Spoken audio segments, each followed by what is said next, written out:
Mesdames, bonsoir, messieurs, bonsoir et bienvenue dans cette grande édition du soir sur Canal Kin Télévision. L'Union africaine soutient le processus de paix de Luanda dans la résolution de la crise sécuritaire entre la République démocratique du Congo et le Rwanda. Adama Dieng, envoyé spécial de l'Union africaine pour la prévention du génocide et d'autres atrocités des masses, l'a affirmé ce vendredi 8 novembre 2024 à l'issue d'une rencontre avec le gouverneur militaire du Nord Kivu. Son agenda prévoit aussi une visite de sympathie et de solidarité aux déplacés et de guerre dans leur site, échange avec les responsables de la MONUSCO, les représentants de la société civile après la République démocratique du Congo. Adama Dieng se rendra au Rwanda et au Sud-Soudan.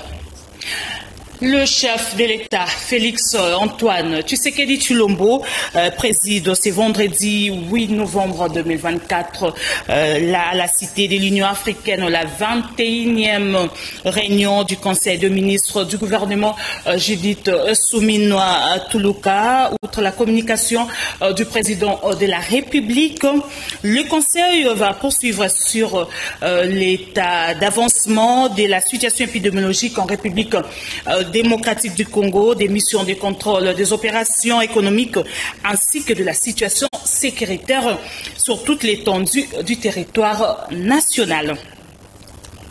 Restons toujours à la cité de l'Union africaine où Félix Antoine Tshisekedi Tshilombo a reçu le lettre de créance de 3 ambassadeurs extraordinaires et plénipotentiaires nouvellement accrédités avec résidence en République démocratique du Congo. Il s'agit des Abdulaziz Mohamed Al-Badi du Royaume d'Arabie Saoudite et Sabato Franco Sorrentino de la République d'Italie et Mekuria Getachew Warkou de la République fédérale de l'Éthiopie. Et suivez ces commentaires de Jules Bonnet. Ils étaient au total 3 ambassadeurs extraordinaires et plénipotentiaires, respectivement du Royaume d'Arabie Saoudite, de la République italienne et de la République fédérale d'Éthiopie. Ils ont tour à tour présenté leur lettre de créance ce jeudi 7 novembre 2024 au président de la République, Félix Antoine Tshisekedi Tshilombo, au chapiteau de la cité de l'Union africaine.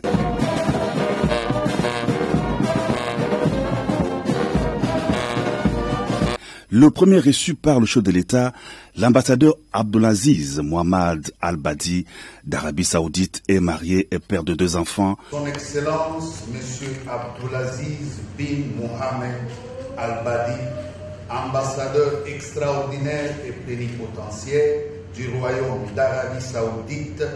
Le diplomate saoudien a eu une maîtrise en administration publique avec mention plus grande distinction obtenu aux États-Unis d'Amérique. L'ambassadeur Abdulaziz est aussi détenteur d'un diplôme supérieur en études diplomatiques du ministère saoudien des Affaires étrangères avec mention grande distinction et une licence en sciences politiques de l'université Roi Saoud. Le nouvel ambassadeur d'Arabie Saoudite en RDC a occupé plusieurs postes diplomatiques. Il a été notamment chargé d'affaires à Ottawa, au Canada, ambassadeur du Royaume d'Arabie Saoudite près la République de Tadjikistan et chargé d'affaires au Danemark, Brésil et au Kirghizistan.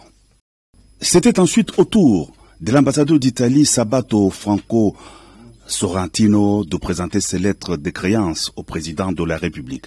Il est diplômé en sciences politiques de l'Institut universitaire oriental de Naples. Entré dans la carrière diplomatique en 2002, le diplomate italien a exercé les fonctions de secrétaire délégation à la Direction générale des pays d'Amérique. Il a été ensuite affecté à la Direction générale des pays d'Asie, d'Océanie, du Pacifique et de l'Antarctique. L'ambassadeur Sabato a aussi occupé le poste de chef de mission adjoint à la délégation diplomatique spéciale à Taipei et des consuls adjoints au consulat général de première classe à New York. Avant son affectation à RDC, le nouvel ambassadeur d'Italie a assumé notamment les fonctions de directeur exécutif adjoint à la Banque européenne. Après la réception de ces 3 lettres de créance de diplomates nouvellement accrédités en République démocratique du Congo, le président de la République a reçu l'ambassadrice du Royaume de Belgique en poste en République démocratique du Congo, Roxane de Bilderling. L'échange a porté globalement sur la coopération bilatérale et en particulier sur le projet d'investissement belge en République démocratique du Congo. La diplomate belge a relevé la vocation de créer une zone spéciale économique. Suivez.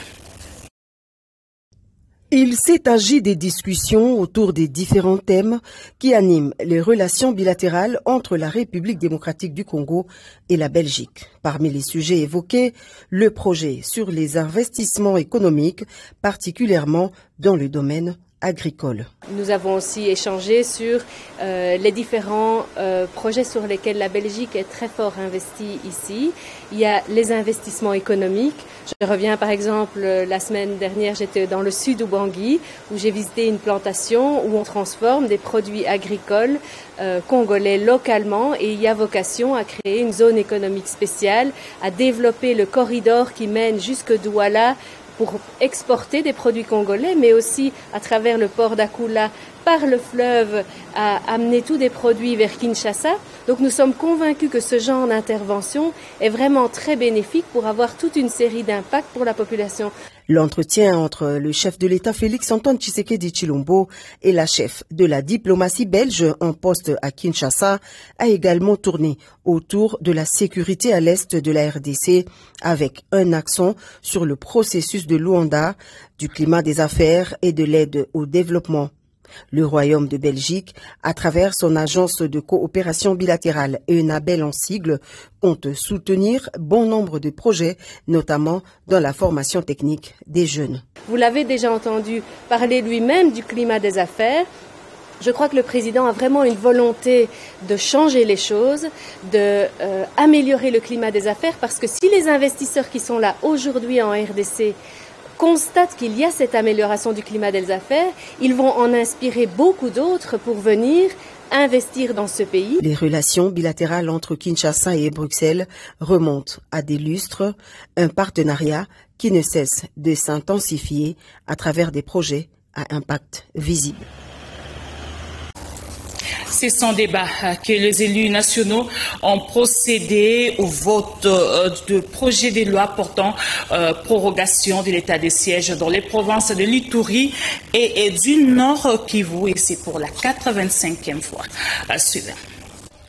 C'est sans débat que les élus nationaux ont procédé au vote du projet de loi portant prorogation de l'état de siège sur une partie de la République. La majorité de ces représentants du peuple ont adhéré à une motion du député national Meshak Mandefou qui a estimé que les élus nationaux reviennent souvent sur les mêmes questions et revendications à chaque sollicitation de la prorogation de l'état de siège par le gouvernement. Ils ont ainsi tous estimé qu'il était préférable de procéder à un vote sans débat, réservant leurs revendications à l'évaluation attendue. 316 députés nationaux ont voté pour, 33 contre et 2 se sont abstenus.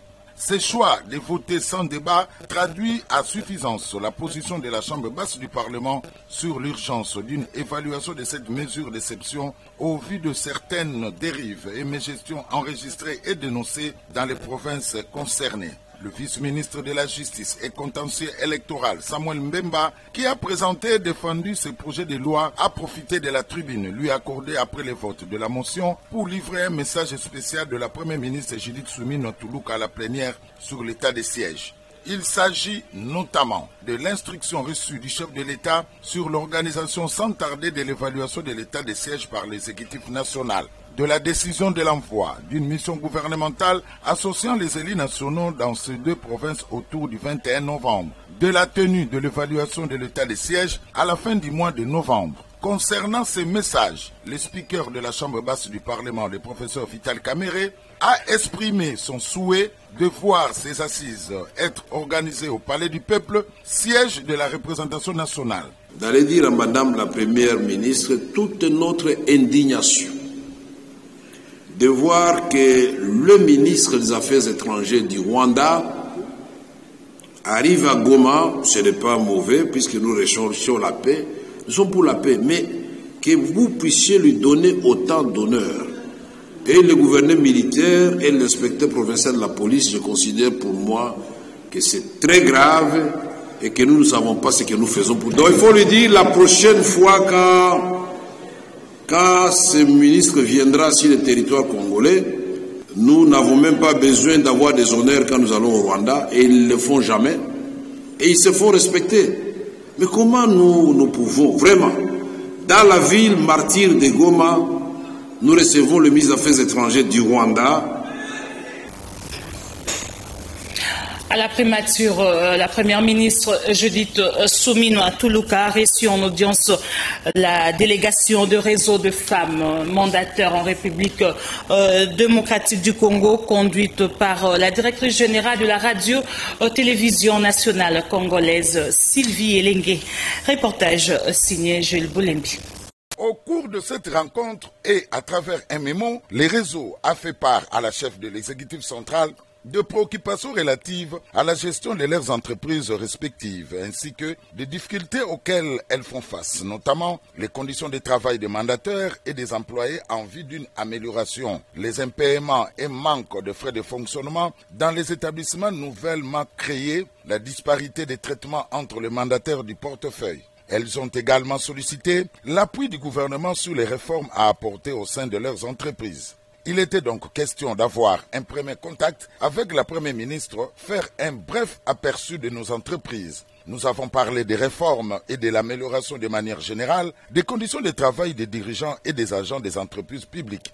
La Première ministre Judith Suminwa Tuluka nous a encouragés et orientés et nous a motivés à ne pas s'attarder sur les conflits, a fait savoir Christelle Mwabilou, secrétaire du réseau des femmes mandataires de la RDC. Les réseaux étaient émerveillés de constater la maîtrise de toutes ces questions par la Première ministre qui leur a annoncé que le gouvernement travaillait déjà sur leurs préoccupations. Et pour mettre fin à la politisation et au favoritisme tant décrié, des critères objectifs et des tests seront imposés pour certains postes en vue de rendre compétitives les entreprises publiques, a prévenu la patronne de l'exécutif central. La bonne gouvernance au sein des entreprises publiques est une priorité pour Judith Suminwa. La Première ministre a interpellé les femmes mandataires publiques à œuvrer pour la bonne gouvernance en vue d'atteindre le résultat, mais aussi de contribuer au développement socio-économique du pays. Au 5e pilier de son programme d'action 2024-2028, le gouvernement Suminwa s'engage entre autres pour l'amélioration de la gestion des ressources humaines de l'État. Il définit une nouvelle politique salariale plus équitable, rationnelle et inclusive pour tous, sans discrimination, y compris à l'égard de personnes vivant avec handicap et les autres personnes vulnérables. Le réseau des femmes mandataires est une structure technique et professionnelle portée d'une part par le souci d'accompagner le chef de l'État dans sa vision de relever le pays dans tous les secteurs de la vie publique. Il travaille pour la viabilité des entreprises publiques afin qu'elles jouent pleinement leur rôle et à offrir à la population congolaise une meilleure qualité de service. Après la délégation de femmes mandataires en République démocratique du Congo, c'était le tour de la délégation syndicale de la GECAMIN. Cette rencontre a permis d'aborder deux enjeux cruciaux pour l'avenir de l'entreprise au cœur de l'économie nationale. Au sortir de l'audience, Jean-Marie Moukalaï, président du syndicat de la GECAMIN, fait la restitution de cette rencontre à la presse. Suivez. Nos échanges ont tourné sur la survie de la GECAMIN. La survie de la GECAMIN qui passe par le renouvellement de l'outil de production. C'est-à-dire que les usines sont obsolètes, il faut de nouvelles usines performantes à l'image des entreprises que nous avons chinoises et autres. Ça c'est un. De deux, il faut aussi des minerais pour alimenter ces usines. Parce que la plupart de nos remblais ont été cédés aux partenaires. La société partenaire, la GECAMIN maintenant, doit faire un effort pour certifier d'autres minerais et faire le travail.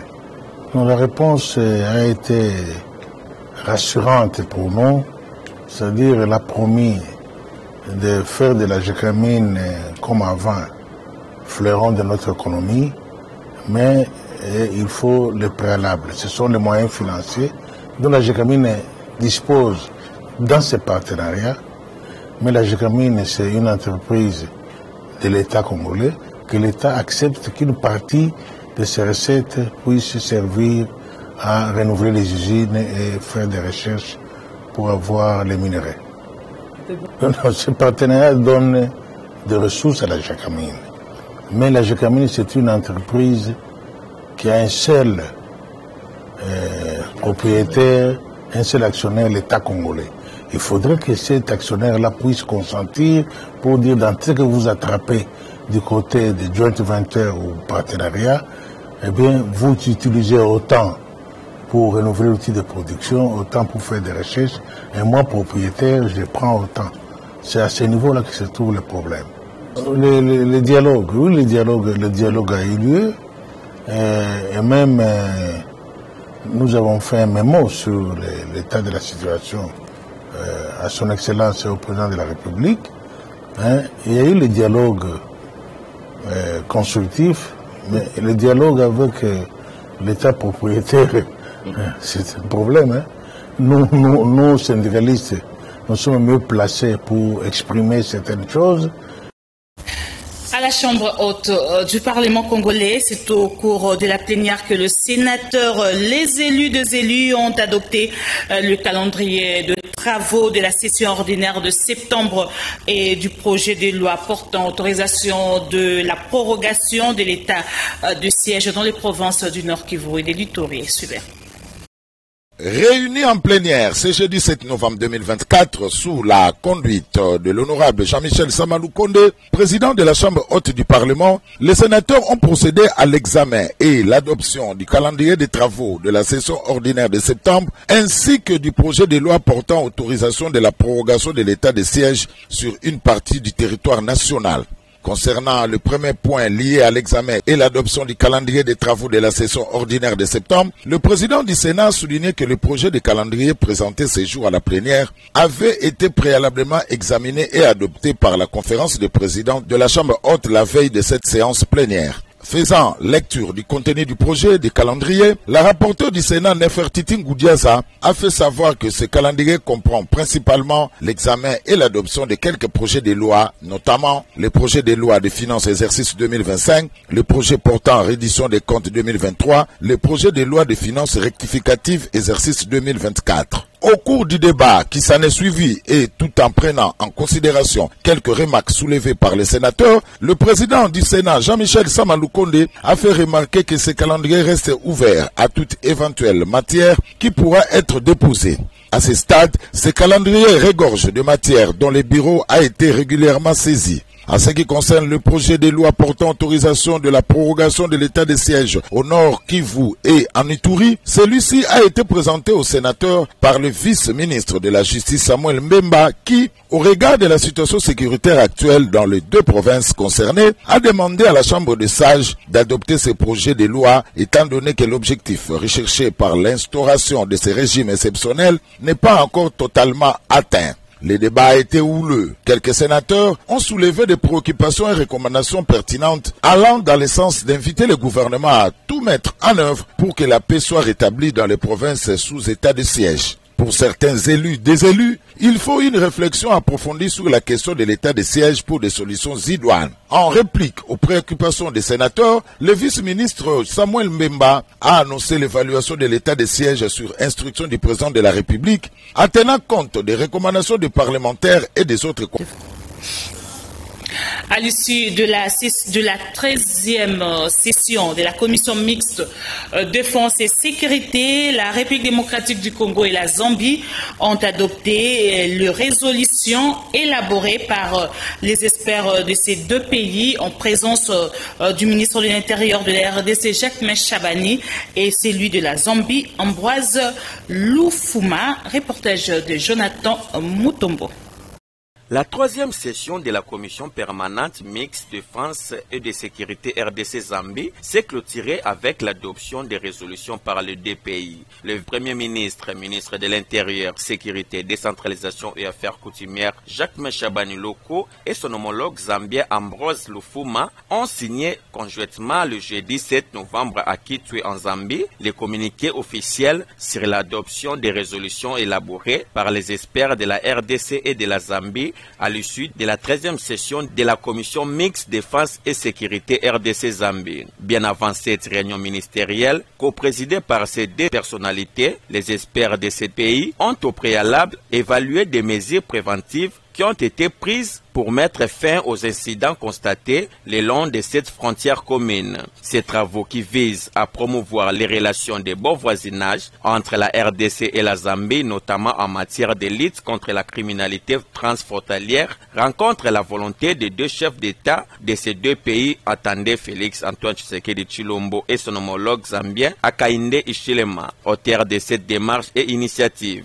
la 14e session est prévue très prochainement en République démocratique du Congo. Au transport, le vice-premier ministre des Transports et Voies des Communications, Jean-Pierre Bemba Gombo, a reçu le membre du comité directeur de la Société financière internationale. Cette société financière est prête à accompagner le gouvernement congolais dans le secteur des transports. Reportage signé Mario Mbongo. Le vice-premier ministre, ministre des Transports, Voies de Communication et Désenclavement, Jean-Pierre Bemba Gombo, a reçu en audience le jeudi 7 novembre 2024 à Kinshasa les membres du comité directeur de la Société financière internationale SFI avec en toile de fond le projet gouvernemental visant le développement et l'amélioration des infrastructures de transport, rail, port, aéroport en République démocratique du Congo. Donc, nous avons eu une excellente discussion avec son Excellence, Monsieur le ministre. Nous avons discuté des différents besoins et des différentes priorités du gouvernement dans le secteur du transport, aussi bien dans le secteur du rail, dans le secteur des ports, aéroports.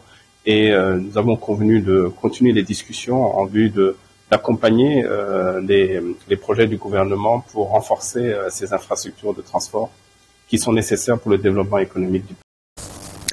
À l'environnement, la ministre d'État, ministre de l'Environnement et Développement durable, Eve Bazaïba Massoudi, a clôturé l'atelier de renforcement des capacités techniques pour la mise en œuvre de l'accord 6, de l'article 6 de l'accord de Paris en République démocratique du Congo. Suivez. La ministre d'État, ministre de l'Environnement et Développement durable, Eve Bazaïba Massoudi, a clôturé le jeudi 7 novembre 2024 l'atelier des renforcements de capacités techniques pour la mise en œuvre de l'article 6 de l'accord de Paris en RDC. Pendant 3 jours, soit du 5 au 7 novembre 2024, les participants ont cogité sur les compétences nécessaires relatives à l'article 6 qui se veut un outil supplémentaire de mobilisation de fonds nécessaires à l'action climatique et au développement durable en République démocratique du Congo et également un processus d'élaboration du cadre de mise en œuvre de l'article 6 de l'accord de Paris en RDC, tout en renforçant les capacités techniques des acteurs sectoriels. Cet atelier contribue à la réalisation du pilier 6 du programme d'action du gouvernement 2024-2028 consacré à la gestion durable et responsable de l'écosystème face au changement climatique et à la réalisation de l'opérationnalisation du marché carbone en République démocratique du Congo. Au sortir de ces assises, le participant, entre autres, les fonctionnaires et professionnels du gouvernement et du secteur des climats, les représentants de la société civile et du secteur privé ont, au travers de conférences, présentations, discussions et exercices pratiques, été outillés des capacités techniques pour la mise en œuvre de l'article 6 de l'accord de Paris en RDC. Ces assises de 3 jours ont été organisées par le ministère de l'Environnement et Développement durable avec le soutien de son partenaire Green Economic Partnership en collaboration avec le Centre d'excellence pour l'action climatique. Il est à noter que l'article 6 est un élément clé de l'accord de Paris sur le changement climatique. Il porte sur le développement du marché du carbone, des lieux où le pays, les entreprises et les particuliers peuvent échanger ce que l'on appelle des crédits d'émission des gaz à effet de serre. Le ministre de la Santé publique plaide pour l'intégration du droit à la santé dans les réformes de la justice au deuxième jour des assises des États généraux de la justice initiées par le ministre d'État, ministre de la Justice et garde de Sceaux Constant Moutamba. Reportage de Marie Mbongo. Au deuxième jour des assises des États généraux de la justice initiées par le ministre d'État et ministre de la Justice, garde des Sceaux Constant Moutamba, le ministre de la Santé publique, Hygiène et Prévention sociale, Samuel Roger Kamba, a pris la parole pour souligner l'importance cruciale du droit à la santé dans le cadre des réformes judiciaires en cours en République démocratique du Congo. Dans son allocution, le ministre a exprimé sa reconnaissance envers le chef de l'État, Félix-Antoine Tshisekedi, ainsi qu'au ministre de la Justice pour l'organisation de ces assises qui offrent une plateforme pour discuter des réformes judiciaires essentielles pour l'avenir. À cet effet, dans le cadre de la politique de mise en œuvre de ce principe sur lequel s'articule notre système de santé national, nous pouvons relever la mise en place du régime de la couverture santé universelle. La CSU signifie que toute personne qui est en mesure de recourir aux services de santé dont elle a besoin, où et quand elle a besoin, doit être épargnée des difficultés financières. Dans ce cadre, le gouvernement congolais a mis en place une législation ambitieuse pour garantir le droit de la santé pour tous, notamment par l'ordonnance numéro 23/006 du 3 mars 2023, modifiant et complétant la loi numéro 18/035 du 13 décembre 2018. Cette législation fixe ses principes fondamentaux relatifs à l'organisation de la santé publique en RDC avec un système axé sur le principe de la santé pour tous, par tous. Le ministre de la Santé a réaffirmé son engagement à renforcer le système de santé congolais et à poursuivre les réformes en cours, afin d'assurer à chaque Congolais, y compris les magistrats, le droit à la santé. Le droit à la santé est le premier des droits. Sans lui, tous les autres droits sont impossibles, a-t-il insisté. Ce discours s'inscrit dans la continuité des efforts de l'État pour améliorer les conditions de vie et de santé des Congolais et garantir un accès équitable aux soins pour tous, y compris dans le cadre des réformes judiciaires. Le professeur Chibango Kalala, dans son intervention, a proposé la suppression du Conseil de la magistrature et les remplacer par le Conseil supérieur de la justice. C'était au cours de la journée des États généraux de la justice. Suivez. Il faut supprimer le Conseil supérieur de la magistrature et le remplacer par le Conseil supérieur de la justice. Monsieur le ministre d'État, vous avez raison. Monsieur Ifasso, vous l'avez dit, vous avez également raison. La justice, ce n'est pas la magistrature. La justice, c'est une fonction régalienne de l'État congolais. Ce n'est pas une fonction de ces fonctionnaires qu'on appelle magistrats, et qui sont des gens respectables, et que je respecte personnellement. L'État a organisé les États généraux de la justice, et non pas les États généraux de la magistrature. Supérieur de la justice, qui sera associé à la bonne administration de la justice dans notre pays. Le Conseil supérieur de la justice va reprendre et élargir les compétences actuelles du Conseil supérieur de la magistrature. Par exemple, il existe dans notre pays un Conseil supérieur de la défense et non un Conseil supérieur des militaires. Traite des questions liées à la défense du pays qui est une fonction régalienne de l'État. Mesdames et messieurs, la devise de notre pays commence par justice et puis paix, travail. Nous avons un ministre de la justice et non un ministre de la magistrature. Donc, nous avons des palais de justice et non pas des palais de magistrature. Dans son triple sens de vertu, la justice fait partie des 4 vertus cardinales, à côté des 3 vertus théologales. Et la justice, fondement de l'état de droit, et non de la magistrature mérite bien un Conseil supérieur de la justice. Deuxième réforme. Un jour après leur déclaration de soutien à la révision constitutionnelle, les forces politiques alliées à l'UDPS FPAU ont été reçues par le président d'intérim et secrétaire général de l'UDPS, Augustin Kabouya. Reportage de Jules Boulembi.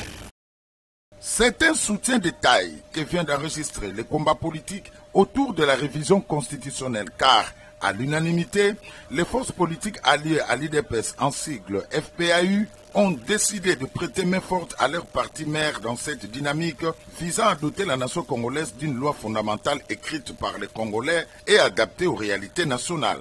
C'est ce qui justifie la descente d'une forte délégation de FPAU conduite par son coordonnateur général Élisée Boukoumania Mapusso ce mercredi 6 novembre 2024 à la permanence de l'UDPS à Limete 11e rue pour rencontrer le président intérimaire Augustin Kabouya Chilumba et lui présenter leur déclaration de soutien à la démarche de la révision constitutionnelle entreprise par le président de la République et chef de l'État Félix Antoine Tshisekedi Tshilombo. Mu par un esprit patriotique, le CG Augustin Kabouya s'est entretenu avec ses interlocuteurs durant une trentaine de minutes dans un climat très détendu, occasion pour lui aussi de leur exprimer sa satisfaction compte tenu de l'accroissement significatif du nombre des adhésions politiques et populaires autour du projet salvateur de la révision constitutionnelle. À en croire le porte-parole des circonstances, l'honorable Claude Nyamugabo, le FPAU se considère comme la fille aînée et le partenaire privilégié de l'UDPS et ont levé l'option d'initier une pétition en vue de récolter 100 000 signatures à travers le pays, conformément à l'article 218 de l'actuelle Constitution. Ce qui ouvrira la voie à la consultation populaire par référendum en rapport à la nouvelle Constitution. C'est la fin de cette grande session d'information sur Canal King Télévision. Merci à vous qui nous avez suivis. Merci à toute l'équipe technique et rédactionnelle de Canal King Télévision, pilotée par Koupar Bola, Naomi Mbenza. Dieu voulant, je vous retrouve encore le vendredi prochain, même chaîne, même heure. Au revoir.